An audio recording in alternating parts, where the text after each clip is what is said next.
मैं चलता हूँ उस रास्ते पर जो इसने दिखलाया है। कर्म करूँ अवतार वही मैं जो इसने बतलाया है। गुरु प्यारी साध संगत जी, बड़े प्यार से कहिए धन निरंकार जी। आशा करते हैं कि आप सभी संत सतगुरु के आशीर्वाद से जहाँ भी होंगे सेवा सिमरन और सत्संग करते हुए स्वस्थ प्रसन्न होंगे। साथ संगत जी, आज के टॉपिक का नाम है मुस्कान इंसान के लिए क्यों ज़रूरी है। साथ संगत जी, प्रायः यह समझा जाता है कि जो व्यक्ति सुसंपन्न होता है वह प्रसन्न रहता है।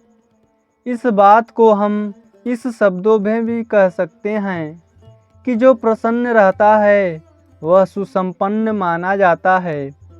इसके साथ ही प्रतिभावान, दूरदर्शी, कुशल व सफलता अर्जित करने वाला स्वीकार किया जाता है। प्रसन्नता इन्हीं परिस्थितियों का प्रतीक है। उसे भले ही प्रयत्नपूर्वक स्वभाव का अंग बनाकर प्रदर्शन करने की कला की भांति उपलब्ध किया गया हो। वास्तव में प्रयत्नपूर्वक अर्जित स्वभाव विनिम्रित किया जा सकता है। स्वभाव की प्रतीति चेहरे पर झलकने वाली भाव भंगिमा के आधार पर परिलक्षित होती है। क्रोधी, खिन्न, उद्विग्न और निराश अपनी स्थिति चेहरे के माध्यम से प्रकट करते हैं। यह भी हो सकता है कि वस्तुतः वैसी बात न हो, परंतु स्वभाव बना लेने से आकृति वैसी ही बन जाती है। यह पता लगाना कठिन है कि वस्तुतः कौन किन परिस्थितियों में निर्वाह कर रहा है। वास्तविक जानकारी तो मुखमंडल की भाव भंगिमा ही प्रकट करती है। एक बड़ी दुकान के भीतर क्या क्या सामान रखा हुआ है, इसकी तलाशी लेना सड़क पर चलते हुए राही के लिए कठिन है, पर उस दुकान पर टंगे बोर्ड पर लिखे हुए अक्षरों से यह पता चल जाता है कि यहाँ क्या मिलता है, क्या बनता है और क्या बिकता है। इसी तरह से मुखमंडल पर झलकती हुई भाव भंगिमा यह बताती है कि इस व्यक्ति का स्तर, स्वभाव और वैभव किस प्रकार का होना चाहिए। यह हो सकता है कि वास्तविकता कुछ और हो, कुछ और रहा है। सर्वसाधारण को तो अनुमान लगाने का यही धरातल है। साथ संगत जी, प्रायः लोग अपने को महत्वपूर्ण सिद्ध करने के लिए कीमती कपड़े धारण करते हैं, श्रृंगार साधनों का उपयोग करते हैं, अपने को समाज में बड़प्पन का परिचय देने के लिए विभिन्न प्रकार की बनावट करते हैं। इस सब की अपेक्षा यह ज़्यादा सरल और फलदायी है कि स्वभाव को हंसता, मुस्कुराता और खिलखिलाता बनाया जाए। यह कोई कठिन नहीं है। अल्प अभ्यास से यह उपलब्धि हासिल की जा सकती है। मित्रगण इस संदर्भ में एक दूसरे की मदद अच्छी तरह से कर सकते हैं। परिवार के लोग भी इस अभ्यास में सहायक हो सकते हैं। जो साथ रहते हैं वे यदि नियम बना लें तो एक दूसरे को हंसने के लिए प्रोत्साहित करते रह सकते हैं। भूल जाने पर वे याद दिला सकते हैं। यदि गंभीरता, उदासी दिखाई दे तो उसे हटाने के लिए अनुरोध कर सकते हैं। यदि ऐसा न हो सके तो यह कार्य स्वयं भी किया जा सकता है। अपने सामने दर्पण रहे तो फिर निर्णय स्वयं हो जाएगा। उदासी हटाने और होठों पर मुस्कुराहट लाने के लिए यदि प्रयत्नशील रहा जाए, उसके लाभ से अवगत रहा जाए, तो फिर उस तरह का स्वभाव बना लेना कुछ भी कठिन नहीं है। साथ संगत जी, यह शारीरिक व्यायामों में सबसे सरल और तुरंत फलदायी है। इसमें केवल होठों को, नेत्रों को, सही स्थिति में रखने भर की चेष्टा करनी पड़ती है। दर्पण इस तथ्य का निर्णय देता रह सकता है कि मंद मुस्कान को अपनाकर अपनी सुंदरता कितनी बढ़ा ली गई, व्यक्तित्व में कितना निखार उत्पन्न कर लिया गया, अन्य लोगों पर व्यक्तित्व की कितनी छाप पड़ने लगी। सत्संगत जी, सद्गुरु बाबा गुरबचन सिंह जी महाराज भक्तों को जितना अध्यात्म में परिपक्व देखना चाहते थे, सांसारिक रूप से भी वे उतना ही दृढ़ करना चाहते थे। उनकी सद्प्रेरणा से कठिन कार्य भी आसानी से संपन्न हो जाते थे। बहुत सरल और सहज थे बाबा गुरबचन जी। सत्संगत जी, जून 1976 की बात है। एक महापुरुष अपनी माताजी के साथ मसूरी गए।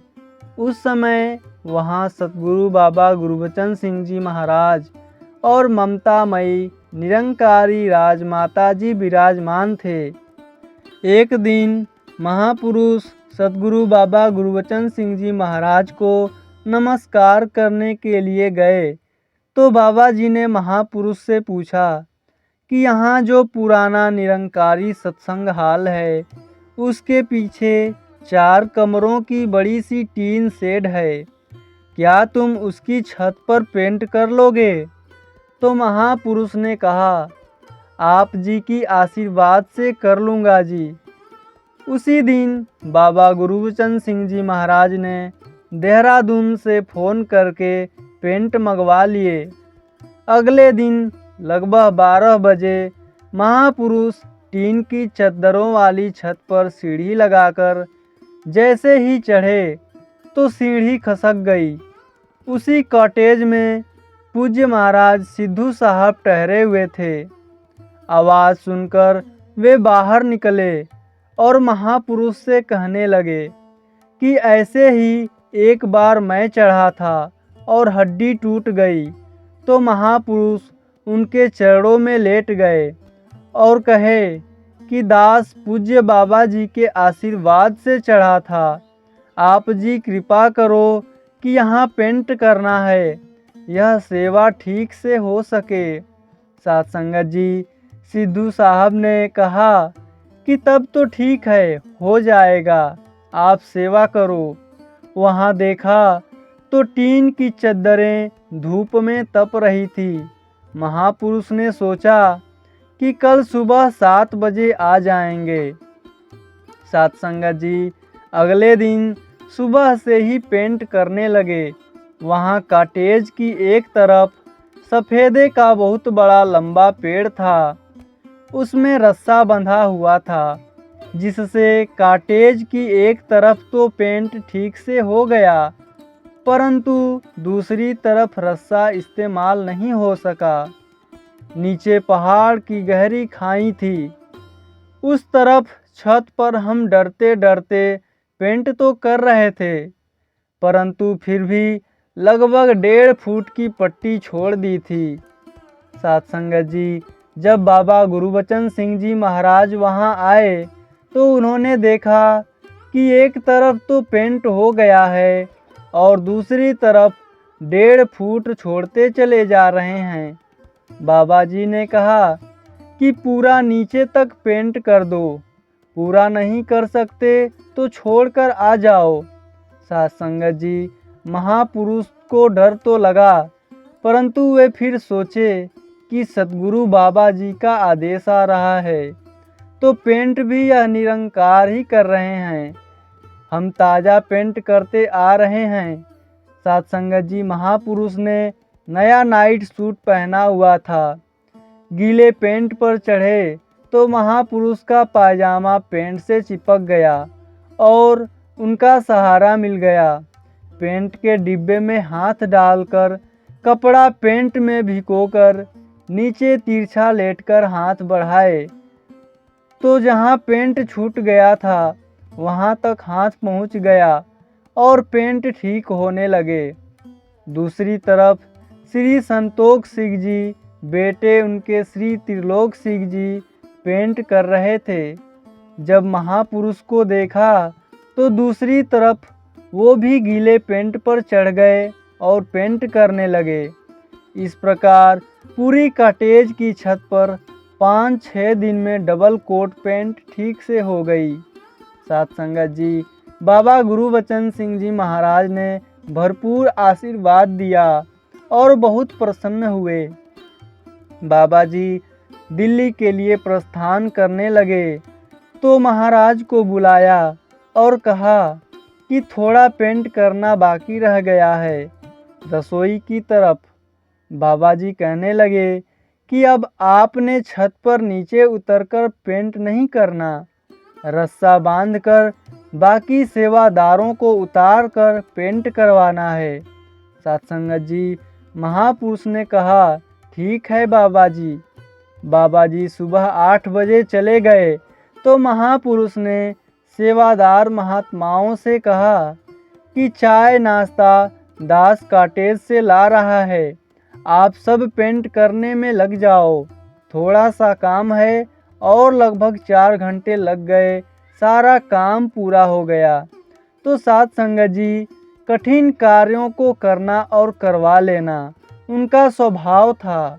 यही कारण है कि वे 50 वर्ष से छोटे से जीवन काल में उन्होंने मिशन को कहां से कहां पहुंचा दिया। वे ज़रूरतमंद लोगों की धन से मदद करने की अपेक्षा उन्हें आत्मनिर्भर बनाने में विश्वास रखते थे। बहुत सहजता से वे जीवन में आगे बढ़ने के न केवल उपाय बता देते थे बल्कि उस पर चला भी देते थे। वे मानव कल्याण और मानव एकता के लिए जिए और इन्हीं के लिए अपना सर्वोच्च बलिदान भी दे गए। साथ संगत जी, बड़े प्यार से कहिए धन निरंकार जी।